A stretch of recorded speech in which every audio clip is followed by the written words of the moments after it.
Ambassador Prelate Theron stood on the bridge of his flagship, watching the blue planet grow larger on the view screen. Earth. Such a small, insignificant world. The third planet from a yellow star in a forgotten corner of the galaxy. His sensors told him the inhabitants had just discovered faster-than-light travel. Babies, really. Taking their first steps into a universe they did not understand. The Valorian Empire had done this 1,000 times before. A new species discovers FTL, ventures out into space and encounters the Empire. Then comes the choice: join peacefully or be conquered. Most chose peace. The smart ones always did. Theron adjusted his ceremonial robes and prepared his speech. 200 years of imperial tradition backed every word. He would be firm but fair, frightening but reasonable. The humans would see the wisdom in surrendering. They always did. The human ship approached. It was ugly, Theron thought. Functional and brutish, with none of the elegant curves of Valorian design. It looked like something built in a hurry by people who expected it to break. When the human delegation came aboard, Theron was struck by how ordinary they looked. Bipedal, like most species. 2 arms, 2 legs, 1 head. Their faces were flat, with forward-facing eyes that tracked movement with unnerving focus. The lead human introduced herself as Ambassador Chen. She was small, probably in the middle years of her lifespan, with dark hair streaked with gray. She smiled constantly. Theron found it disturbing. In Valorian culture, showing teeth was a sign of aggression. "Welcome to Sol System," Chen said, still smiling. "I hope your journey was pleasant." Theron delivered his speech. The Empire's greatness, the benefits of joining, the consequences of refusing. He had given this speech 43 times in his career. It always worked. Chen listened politely. When he finished, she tilted her head. "So you're threatening us?" "I am offering you a choice," Theron corrected. "Right, join you or get invaded." Chen's smile grew wider. "And you've done this to other species?" "Many others.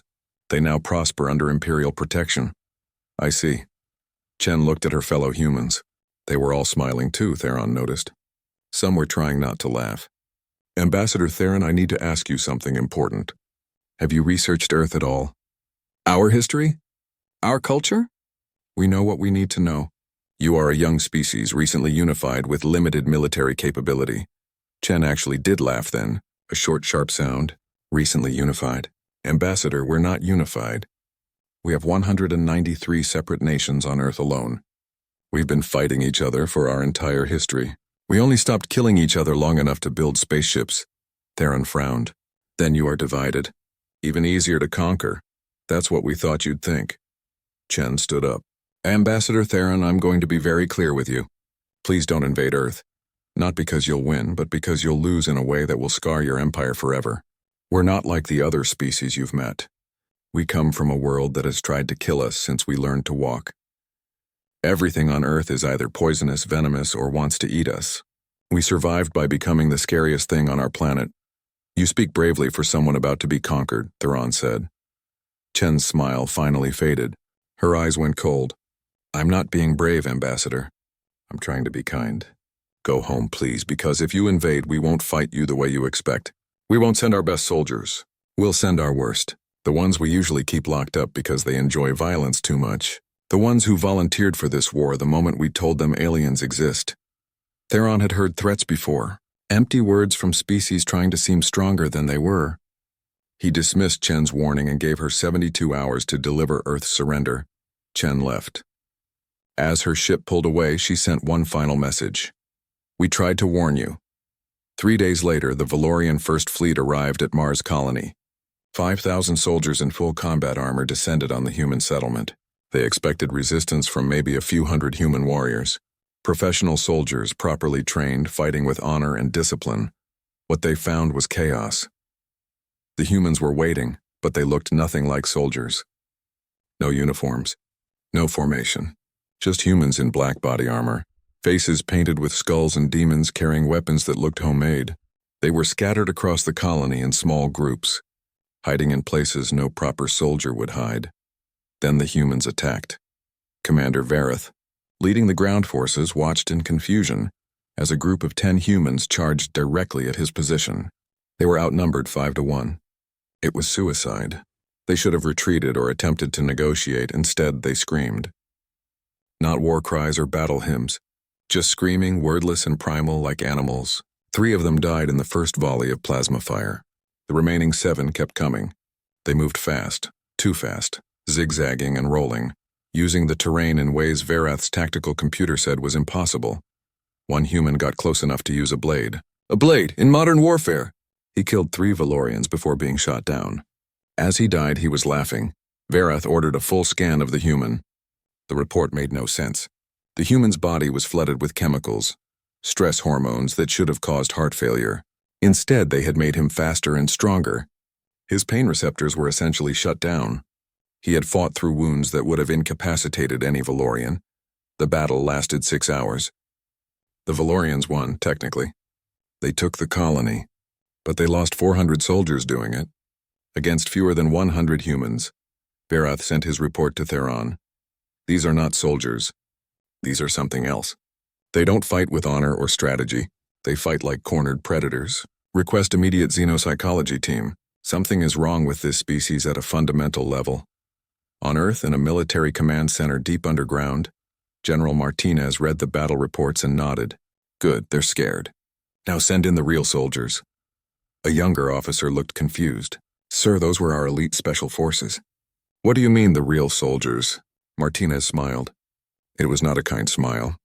Those were the ones who volunteered first. The ones who were excited about fighting aliens. Now we send the ones who are calm about it. The professionals. The ones who kill efficiently instead of enthusiastically. The officer swallowed hard. They're going to think we're monsters. Yes, Martinez agreed. That's the point.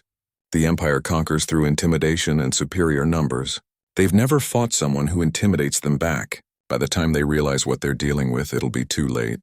They'll be too afraid to think straight. Across the Valorian fleet, reports flooded in from Mars, Europa, and Proxima settlements. Every battle told the same story. The humans fought without fear. They took impossible risks. They refused to surrender even when surrounded. They seemed to enjoy the violence, laughing and shouting to each other even as they died. One surveillance recording showed a wounded human, both legs broken, propping himself up against a wall to keep shooting. He ran out of ammunition and started throwing rocks. When Valorian soldiers approached, he detonated a grenade he had been holding, taking 3 of them with him. Theron watched the recordings in his private chambers. He had started the invasion with confidence, certain of quick victory. Now 3 days in, he felt something he had not felt in his entire military career. Fear. These humans were not warriors. Warriors had honor, discipline, rules. These humans were something older and darker. They were survivors from a nightmare world, and they brought that nightmare with them wherever they went.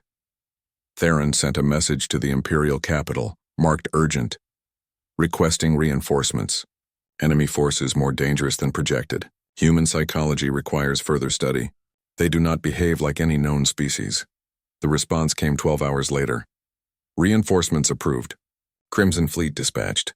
Victory expected within 30 days. Theron read the message and felt no relief. He remembered Ambassador Chen's words. We'll send our worst. The ones who enjoy violence too much. If these were humanity's worst, what did their best look like? He would find out soon. And he suspected he would not like the answer. Fleet Admiral Koresh had conquered 34 worlds in his long career. He knew warfare like others knew breathing. When the Empire called him to handle the Earth situation, he expected a quick resolution. Theron was a diplomat, not a warrior. He had probably panicked over nothing. Then Koresh watched the battle recordings. He sat in his private viewing chamber alone and played them again and again. Each viewing made him more disturbed. In one clip, a human female with bright red hair painted on her face fought 3 Valorian soldiers simultaneously. She moved like liquid, impossibly fast, using a combat knife against plasma weapons. She killed 2 before being shot. As she died, she smiled. In another recording, a group of humans was surrounded in a building with no escape. The logical choice was surrender. Instead, they rigged the building with explosives and waited. When Valorian troops entered, the humans detonated everything. The explosion killed everyone, human and Valorian alike. The last sound recorded was human laughter. Koresh called for the xenopsychology team. The lead researcher, a thin Valorian named Selth, entered nervously. Admiral, we have completed our analysis of human biology and culture. Tell me why they fight this way, Koresh demanded. Selth activated a holographic display. Earth appeared, rotating slowly. Earth is what we classify as a Class 9 death world, the highest danger rating in our system. Humans evolved on a planet that actively tries to kill them. Poisonous plants, venomous animals, predators larger and stronger than they are, diseases, parasites, extreme weather. Humans have no natural armor, no claws, no venom. They are weak by physical standards. They don't fight like they're weak, Koresh said. Exactly. They compensated by evolving something else. Intelligence, yes, but also something we have never encountered before. Selth pulled up a chemical diagram. Humans produce combat drugs automatically. When threatened or injured, their bodies flood with chemicals called adrenaline and endorphins. These chemicals shut down pain, increase strength and speed, and sharpen focus. Essentially, humans become stronger when they are hurt or scared. Koresh stared at the display. They become more dangerous when injured? Yes, and there's more. Selth showed images of Earth's history. Wars, battles, violence spanning thousands of years. Humans have been fighting each other since they developed tools. They have fought with rocks, with metal blades, with chemical explosives, with nuclear weapons. They have developed hundreds of fighting styles and thousands of weapons. Warfare is not something they do occasionally. It is woven into their entire cultural history. All species have wars, Koresh said, not like this. Selth's hands shook slightly. Admiral, humans have a concept called total war. When humans fight, they do not just target enemy soldiers. They target resources, infrastructure, morale, psychology. They have fought wars that killed millions of their own kind. They have genocided entire populations. They have burned cities and poisoned farmlands, and they survived it all. Every terrible thing they did to each other made them better at warfare. Koresh felt cold. What are you saying? I am saying that humans are persistence predators. On Earth, they hunted animals by chasing them for days until the prey died from exhaustion. They did not give up. Ever. That same instinct applies to warfare. Humans do not fight to win battles. They fight until the enemy is completely destroyed or until they themselves are dead. There is no middle ground. That is madness. Yes, Selth agreed quietly. From a certain perspective, the entire human species is suffering from a form of collective insanity. But it is an insanity that works. It kept them alive on a planet that should have killed them, and now they bring that survival instinct to war with us. Koresh dismissed Selth and sat alone in the darkness thinking. He had requested the Crimson Fleet, the Empire's elite forces. Warriors trained from birth following ancient codes of honor, the best soldiers the Empire had ever produced. Were they enough? The Crimson Fleet arrived 2 weeks later. 10,000 of the Empire's finest soldiers wearing red armor that marked them as the elite. Their commander, War Master Thalen, was a legend. He had never lost a battle. I will end this quickly, Thalen told Koresh. These humans are undisciplined rabble. They may frighten regular soldiers, but they have never faced the Crimson. Koresh wanted to believe him. He said nothing about the xenopsychology report. Thalen would learn soon enough. The Crimson Fleet struck at Titan Station, a human mining colony on Saturn's largest moon. Intelligence suggested light defenses, an easy target to demonstrate Imperial strength. The humans were ready. The battle began at dawn, Titan time.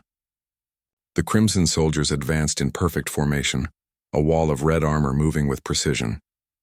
They expected the chaotic screaming attacks they had heard about. Instead, they found silence. The humans had disappeared into Titan's underground tunnels. For 6 hours, nothing happened. Thalen grew frustrated. He sent scout teams into the tunnels. None returned. Then the humans struck. They came from below, from above, from hidden positions the scouts had somehow missed. They used the environment as a weapon. Titan's low gravity and methane atmosphere created conditions the Valorians had trained for, but the humans had lived in for years. One Crimson squad encountered a single human in the tunnels. He was young, barely an adult, wearing no armor at all. Just the environmental suit and a weapon. The squad leader demanded his surrender. The human laughed. Surrender? Fuddy, this is the most fun I've had in years. He attacked. 1 human against 8 elite Crimson soldiers. He lasted 40 seconds before being killed. In those 40 seconds, he killed 3 and wounded 2 others. The squad leader, shaking, checked the human's identification. Before joining the military, this human had been a teacher. He taught children. The battle lasted 3 days. The Crimson Fleet won, eventually, but they lost 1,500 soldiers. 1,500 elite warriors defeated by 300 human colonists. Miners, engineers, teachers. Not soldiers, just humans. War Master Thalen sent his report personally to Koresh. His hand shook as he recorded it. The humans do not fight like any species we have encountered. They set traps using their own wounded as bait. They sacrifice themselves to take out single targets. They laugh when injured. They sing songs while fighting. I had one soldier surrender to me personally. He said he could not continue fighting humans. They terrified him more than death. Koresh read the report and made a decision. He needed to understand these humans better. He needed to capture one alive and question them. The opportunity came during a raid on Europa. A human officer was captured, wounded but alive. Her name was Captain Sarah Rodriguez.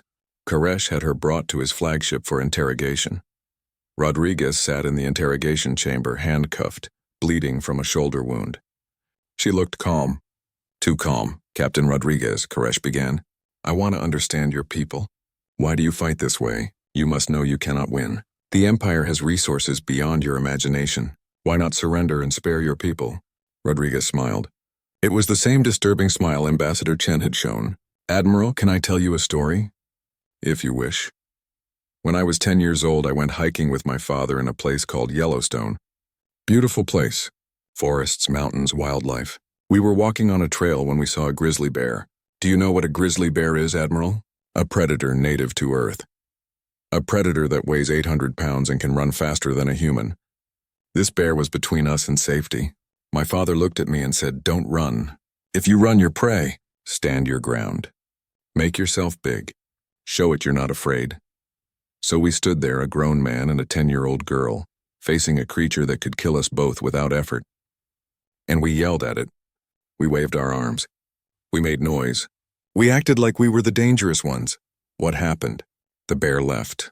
It decided we were too much trouble. Rodriguez leaned forward. That is what humans do, Admiral.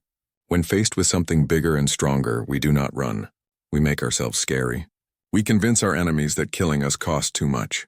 Even if it is a lie, even if we are terrified, we pretend we are not prey, because the moment you act like prey, you become prey. Koresh thought about this.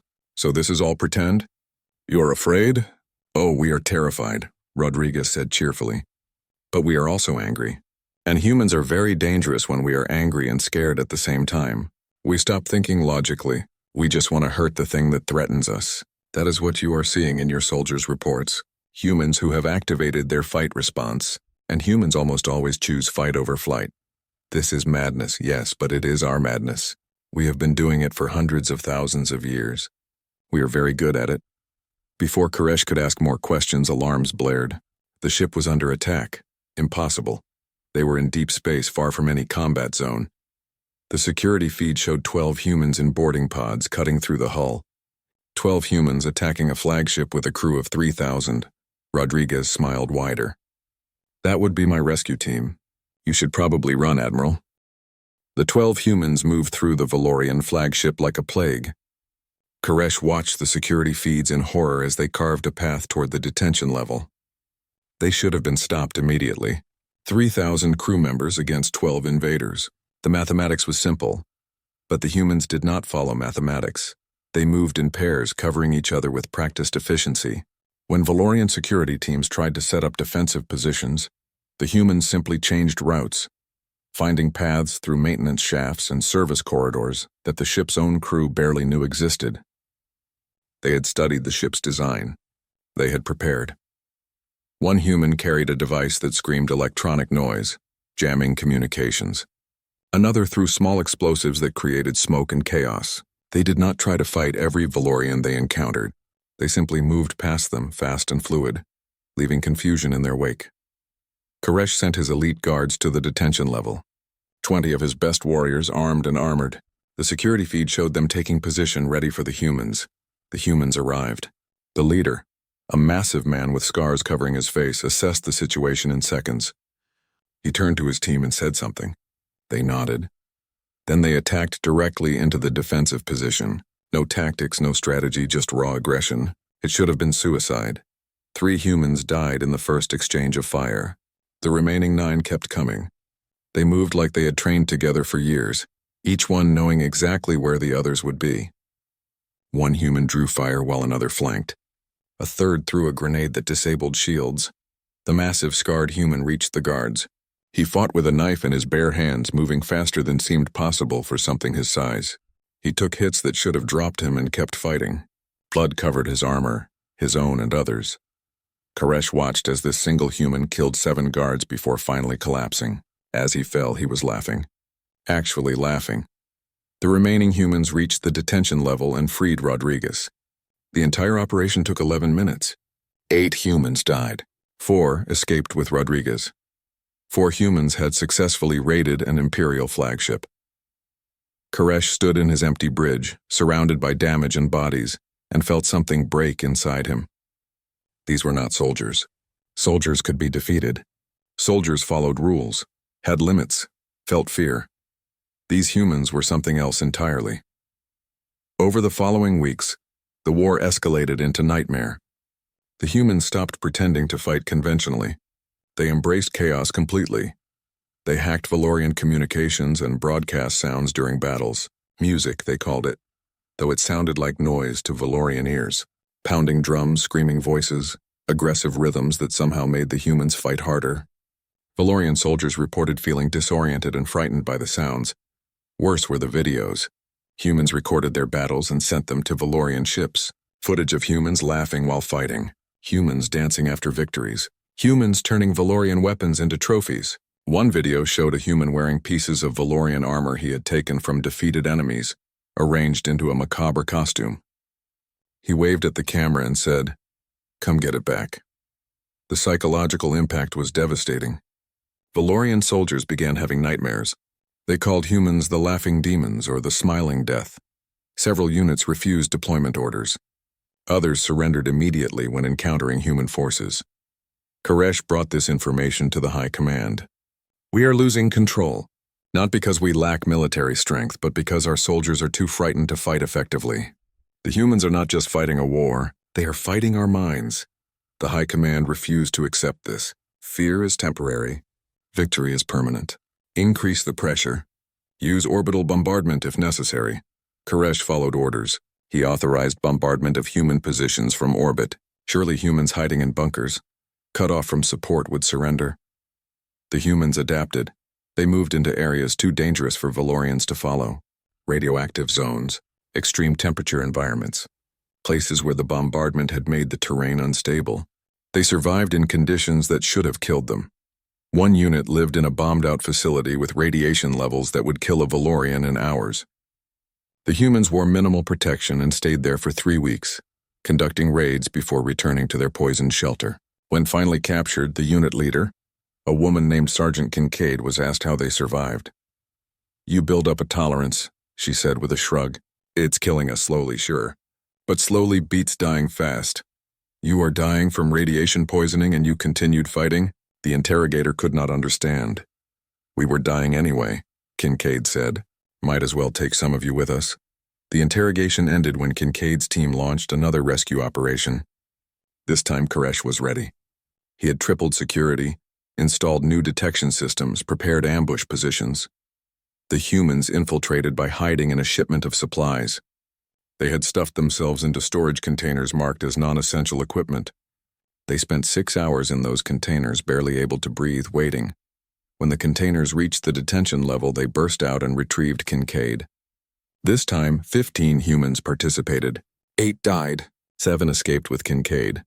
Koresh ordered the survivors captured. "I want to know how they keep finding our ships, how they keep getting past our security." The captured human was a young man named Private Chen. No relation to Ambassador Chen, but he had the same disturbing smile. Under interrogation, he was cooperative, almost friendly. "How do you find our ships?" Koresh demanded. "You are not very good at hiding," Chen said. "Your ships are big and produce a lot of energy. We just look for the obvious signs. How do you get past our security? We think like you are thinking, then do something else. You expect us to be logical, so we are illogical. You expect us to follow rules, so we break them. You expect us to value our lives, so we risk them. Everything you think we will do, we do the opposite. That is not a strategy. That is madness." Chen smiled wider. "Yes, but it works, doesn't it?" Koresh had Chen returned to holding. He sat alone in his office, reviewing battle data, trying to find a pattern. There was none. Every human unit fought differently. Every attack came from unexpected angles. Every defense collapsed in unpredictable ways. He realized something terrible. The humans were not fighting to win. They were fighting to make the Valorians lose.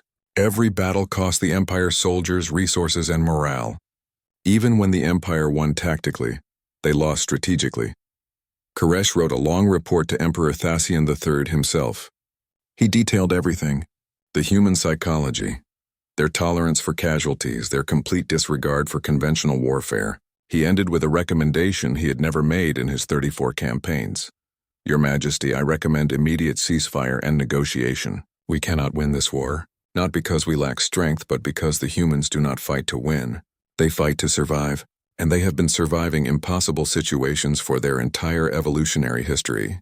Every day this war continues, we lose more soldiers to fear than to combat. The humans are breaking our military psychologically. If we continue, we will lose not just this war, but the respect and loyalty of our own troops. The response came quickly. Emperor Thasian rejected the recommendation. The Empire has never surrendered.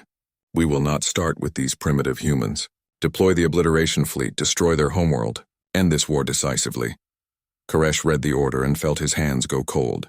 The obliteration fleet was the Empire's ultimate weapon. 156 dreadnoughts capable of destroying planets.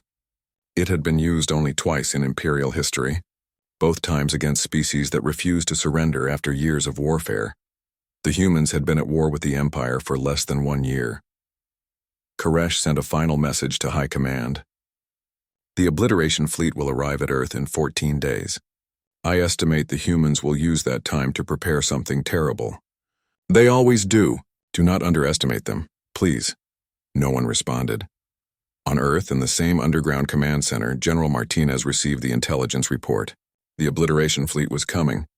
Earth had 14 days before the Empire attempted to destroy humanity's homeworld. Martinez did not look worried. He looked thoughtful. They are sending everything they have, an aide said nervously. 156 dreadnoughts. We cannot fight that many. We don't need to fight them all, Martinez said. We just need to make them wish they had not come. He opened a secure channel to every human military unit in Sol system. All forces, this is Martinez. The Empire is coming to destroy Earth.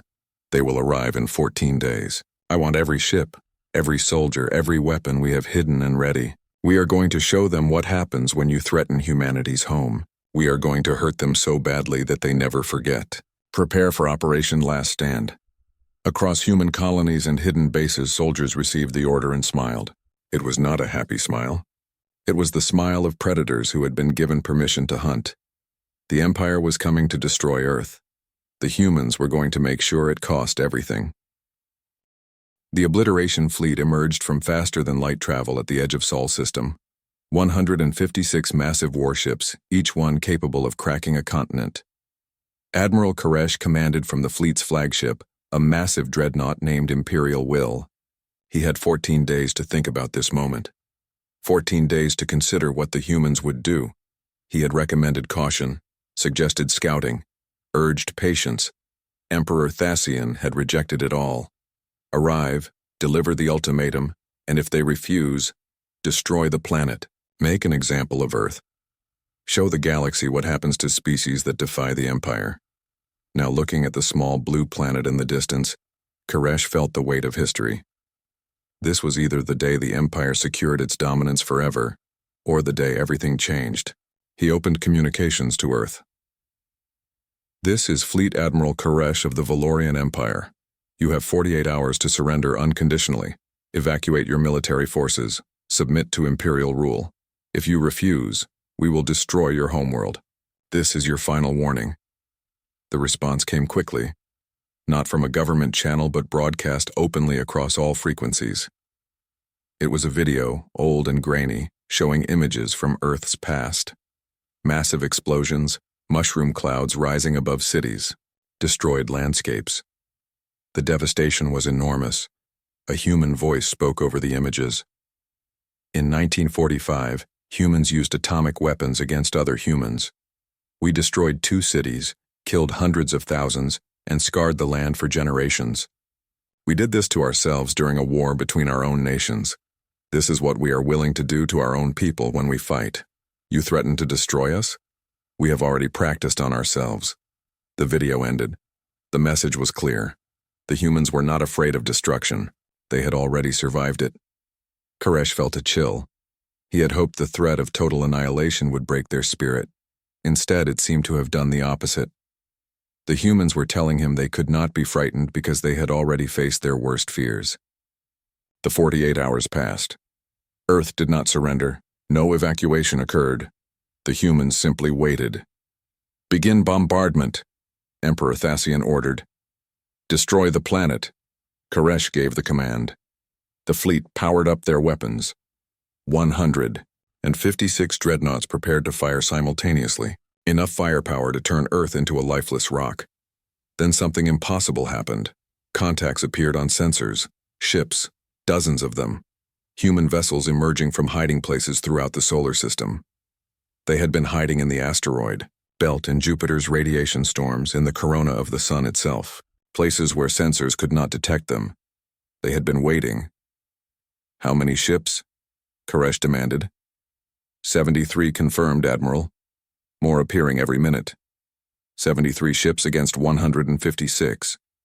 The mathematics still favored the Empire, but Koresh had learned to fear human mathematics. The human fleet attacked. They did not come in formation. They did not follow any tactical doctrine. They simply rushed forward at maximum speed, firing everything they had. It was chaos. Beautiful, terrible chaos. The Valorian fleet fired back. Space filled with weapons fire, explosions, debris. The first wave of human ships died quickly. 12 destroyed in the first 30 seconds. But those 12 ships took 17 Valorian dreadnoughts with them. The battle became a nightmare. Human ships fought with suicidal aggression. When their weapons were destroyed, they rammed. When their engines failed, they drifted into Valorian formations and detonated their reactors. One human destroyer, completely crippled, managed to crash into the bridge of a dreadnought, killing the entire command crew. Koresh watched his fleet, the pride of the Empire, being torn apart by a smaller force that should not have been able to compete. The humans were not trying to win a traditional battle. They were trying to kill as many Valorians as possible before dying, and they were succeeding. "Admiral, the humans are using some kind of new weapon," his tactical officer reported. "They are accelerating projectiles to near-light speed. The impacts are devastating." Koresh pulled up the data. The humans had mounted mass drivers on some ships, simple kinetic weapons that used electromagnetic force to launch chunks of metal. At relativistic speeds, those chunks of metal hit with the force of nuclear weapons. Simple, brutal, effective. 4 more dreadnoughts died to kinetic strikes. Then 6 more. "All ships, defensive formation," Koresh ordered. "Focus fire on the ships with kinetic weapons." The fleet tried to regroup, but the human ships kept appearing. From behind asteroids, from the darkness of space, from impossible hiding places. How many ships did they have? Intelligence had said the human fleet was small, primitive, barely functional.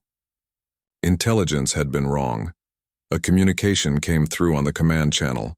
A human voice, calm and cold. "Admiral Koresh, this is Captain Rodriguez. Remember me?" "You survived the rescue," Koresh said. "I always survive.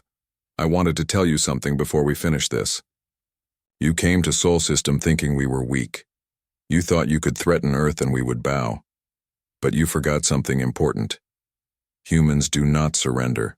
Not when our home is threatened. Not when our families are at risk. We will fight with everything we have.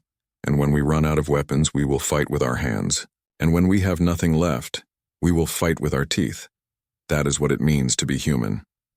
"You cannot win this battle," Koresh said. "We still outnumber you." "Winning is not the point," Rodriguez replied. "Making you regret coming here is the point. Making sure the Empire never forgets what it costs to threaten humanity is the point. We are going to hurt you so badly that your children's children will tell stories about the day the Empire tried to destroy Earth." Rodriguez's ship, a heavy cruiser, accelerated toward the Imperial will. Koresh ordered all weapons to target it. The cruiser took hit after hit. its shields failing, its hull breaching, fires spreading throughout the ship. It kept coming. "She is going to ram us," the tactical officer said, voice tight with fear. "All power to forward shields," Koresh ordered. "Brace for impact." Rodriguez's ship hit the Imperial Will at relativistic speed. The explosion was visible from Earth, a brief new star in the night sky. The Imperial Will did not explode. Its shields held, barely, but the impact killed 300 crew members, damaged the main reactor, destroyed half the weapon systems. The flagship was crippled, and Rodriguez had been one ship. The battle raged for 4 hours. The humans lost 61 ships. The Empire lost 89 dreadnoughts. 89 vessels, each one representing decades of construction, thousands of crew members, enormous resources. More than half the obliteration fleet. Destroyed by a smaller force of primitive humans who should not have been able to fight at all. Koresh, aboard the crippled Imperial Will, gave the order to retreat. For the first time in 200 years of Imperial history, the Valorian military withdrew from a battle. But before they left, Koresh made a decision. He had to understand. He had to know what made humans this way. He sent a message to Earth, requesting permission to visit the surface. No weapons. No threats. Just one Valorian wanting to learn. The humans agreed. They brought him to a place called Washington, D.C., to a collection of buildings filled with human history. Museums. He walked through halls showing human warfare across thousands of years. Primitive battles with spears and arrows, medieval sieges with swords and armor, world wars with millions dead, nuclear weapons, biological warfare, genocide. His guide was an old human woman, a historian named Dr. Abrams. She walked with him in silence for a long time, letting him absorb what he was seeing. Finally, Koresh spoke. "You have been killing each other for your entire history." "Yes," Dr. Abrams said quietly. "These weapons, these wars, some of them killed millions. Why? Why do you do this to yourselves?" "Because we are flawed. We are violent and territorial and afraid. We see differences and we fight over them. We want resources and we kill for them. We have ideologies and we die for them." She stopped in front of a display showing the ruins of a city destroyed by nuclear weapons. "But we also survive. Every terrible thing we have done to each other has taught us something. Made us stronger. Made us more determined to keep existing." "It is madness," Koresh said. "Your species should have destroyed itself. We almost did. Many times. But we always pulled back from the edge. We always found a reason to keep going." Dr. Abrams looked at him with tired eyes. "Admiral, do you know why you cannot defeat us?" "Tell me." "Because you think warfare is about winning. For you, war is a tool of policy, a way to achieve goals. But for humans, war is about survival. When you fight us, you are trying to win. When we fight you, we are trying to survive. And survival is a much stronger motivation than victory. You can choose to stop fighting. We cannot. If we stop, we die. So we keep fighting no matter the cost, no matter the odds, until either you leave or we are all dead." Koresh looked at the displays around him. Thousands of years of human violence, millions of human deaths, and yet they were still here. Still fighting, still surviving. "What do I tell my emperor?" Koresh asked quietly. "Tell him the truth," Dr. Abrams said. "Tell him you found something the Empire has never encountered before. A species that cannot be conquered because they have already conquered themselves. We have done worse things to each other than anything you could do to us. We have survived our own worst nightmares. Your empire frightens us, Admiral. But we have been frightened before. We have been hurt before. We have died before. And we are still here." Koresh returned to his ship. He sent his report to Emperor Thasian, including everything he had learned, everything he had seen. The recommendation was the same as before, but now with desperate urgency. "End this war. Request peace.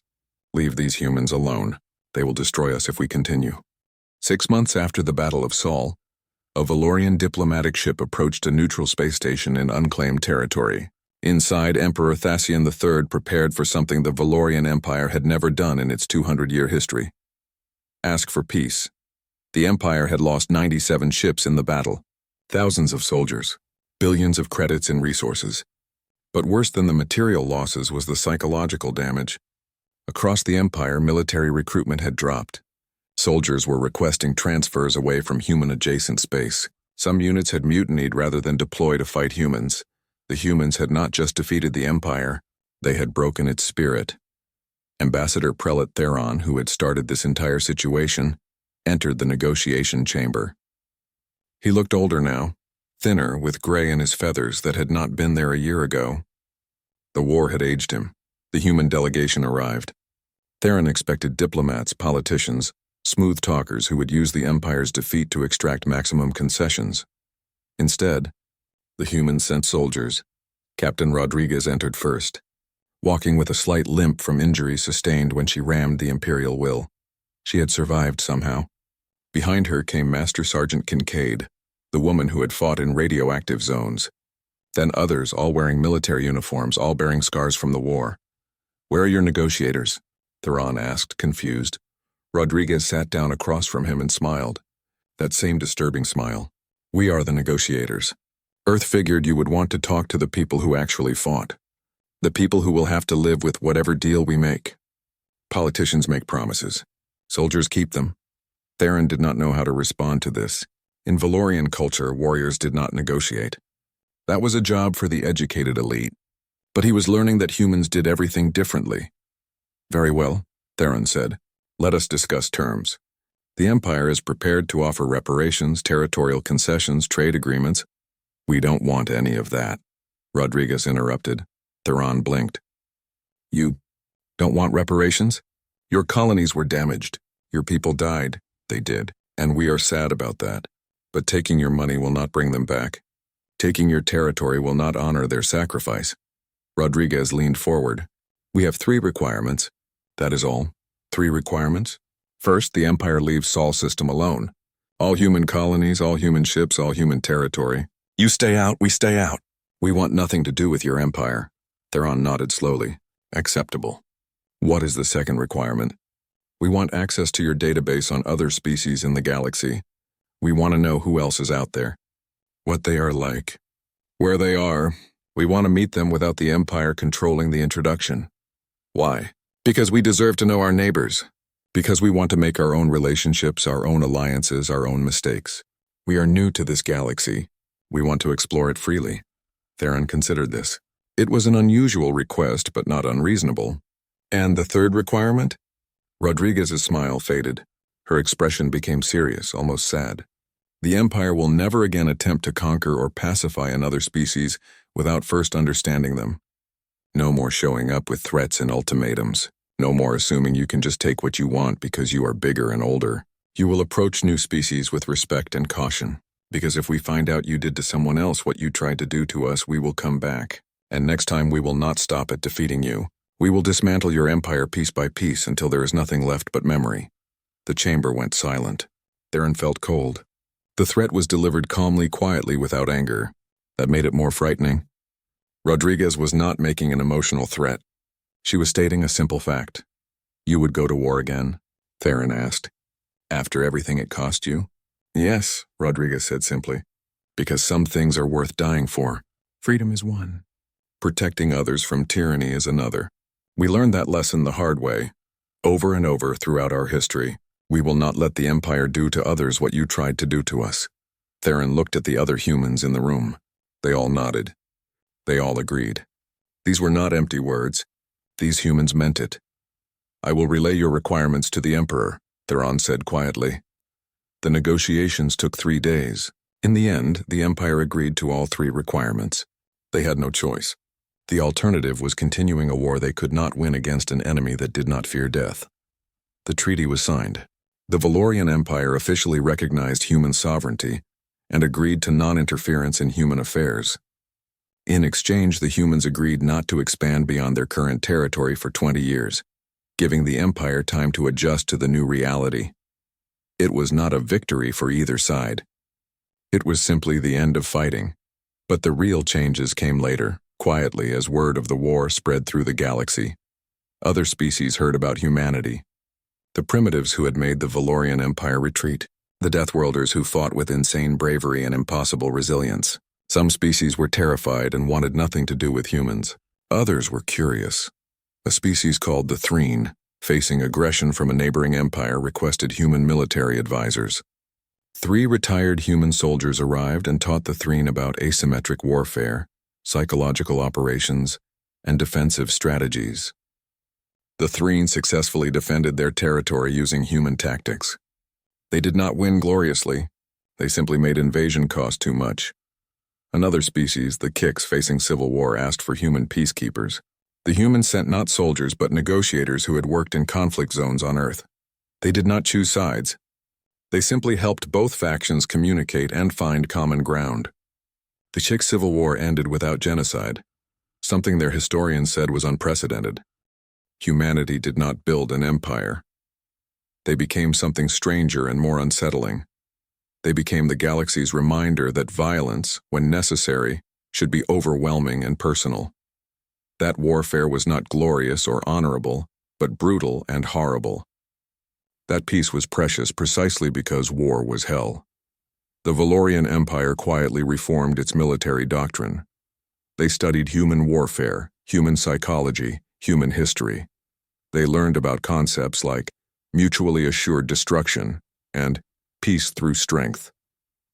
They realized that the best way to prevent war was to make it so terrible that no one wanted to fight. 5 years after first contact, Ambassador Chen, now Earth's primary representative to the Galactic Council, gave a speech at the first joint session that included human delegates. "My people have a saying," Chen began. Her voice was calm but carried weight. "Speak softly and carry a big stick. It means that the best way to keep peace is to be polite and reasonable, but also to be capable of terrible violence if necessary. We do not want to rule you. We do not want to conquer you. We want to be left alone to grow and explore and build our civilization. But we also want you to understand something very clearly." She paused, looking around the chamber at representatives from 100 different species. Some looked frightened. Others looked curious. All were listening. "Humans have been fighting since we learned to pick up rocks. We have fought over territory, resources, ideas, gods, and sometimes just because we were angry. We have killed billions of our own people in wars that accomplished nothing. We have destroyed cities, poisoned lands, and scarred our planet. We know what war costs. We have paid that price over and over again, and because we know that cost so intimately, we will do everything possible to avoid war. We will negotiate. We will compromise. We will be patient and understanding." Chen's expression hardened. "But if you force us to fight, if you threaten our people or our home or our allies, we will show you what 10,000 years of warfare has taught us. We will show you why humans survived when our planet tried to kill us. We will show you why the Valorian Empire, 200 years old and ruling 47 systems, chose to make peace rather than continue fighting. Not because we are noble or merciful, but because we are very, very good at violence when we need to be." She smiled, and every species in the chamber felt an ancient instinct activate deep in their brains, the instinct that recognized a predator. "So let us be friends," Chen said warmly. "Let us trade and share knowledge and build a better galaxy together. But remember what we are. Remember where we came from. And if you ever threaten us again, remember what happened to the empire that tried." She sat down. The chamber was silent for a long moment. Then, slowly, representatives from across the galaxy began to applaud, not because they agreed with everything Chen had said, but because they respected honesty. The humans were not hiding what they were. They were not pretending to be peaceful pacifists. They were being clear. We want peace, but we are prepared for war. In Valorian space, Fleet Admiral Koresh, now retired, watched the speech from his home. He had written a book about the war, a detailed analysis of human tactics and psychology. It had become required reading in every military academy in the Empire. The book's final chapter was titled Lessons Learned. In it, Koresh wrote, "The Valorian Empire encountered humanity believing them to be a primitive species suitable for conquest. We were wrong. Humanity is not primitive. They are survivors from a world that tried to kill them for millions of years. They developed not physical strength or natural weapons, but something more dangerous: adaptability, persistence, and a complete refusal to accept defeat. They cannot be intimidated because they have already survived their worst fears. They cannot, be beaten because they do not know how to stop fighting. The only way to interact with humanity is through respect and mutual understanding. Any other approach will result in disaster. The book ended with a warning that became famous throughout the galaxy. Never fight humans on their terms. They have been fighting each other for longer than most species have had written language. They will always be better at violence than you. The only winning move is not to play. On Earth, in the same bar where soldiers had celebrated after the Battle of Sol, Captain Rodriguez sat with Master Sergeant Kincaid and others who had fought in the war. They were older now. Some had retired, others still served. All bore scars, visible and invisible. "Do you think they really learned?" Kincaid asked, staring into her drink. "Or are we going to have to do this again in 20 years? Rodriguez was quiet for a moment. "I think they learned. The Empire lost almost 100 ships and thousands of soldiers. But more importantly, they lost their confidence. For 200 years, they believed they were invincible. We showed them they were not. That is not a lesson easily forgotten." "And if someone else tries?" another soldier asked. "Another empire, another threat?" Rodriguez smiled. Not the predatory smile she had shown the Valorians, but a tired, sad smile. "Then we do what we have always done. We survive. We fight. We win or we die trying. That is what it means to be human." They raised their glasses in a toast, to those who had died, to those who survived, to the uncertain future. Outside, Earth continued spinning, a small blue planet in an endless galaxy, a planet that had tried to kill its inhabitants for millions of years and failed. A planet whose children had learned to fight and survive and never, ever give up. The galaxy had learned what humans were capable of. Some species feared them. Others respected them. A few even admired them. But all of them remembered the lesson. Humans were not to be threatened. Not because they were powerful or advanced or numerous, but because they simply refused to stop fighting until the threat was gone, or they were. The Empire had learned that lesson the hard way. The galaxy hoped no one else would need to learn it again. But if they did, humanity would be ready. They always were.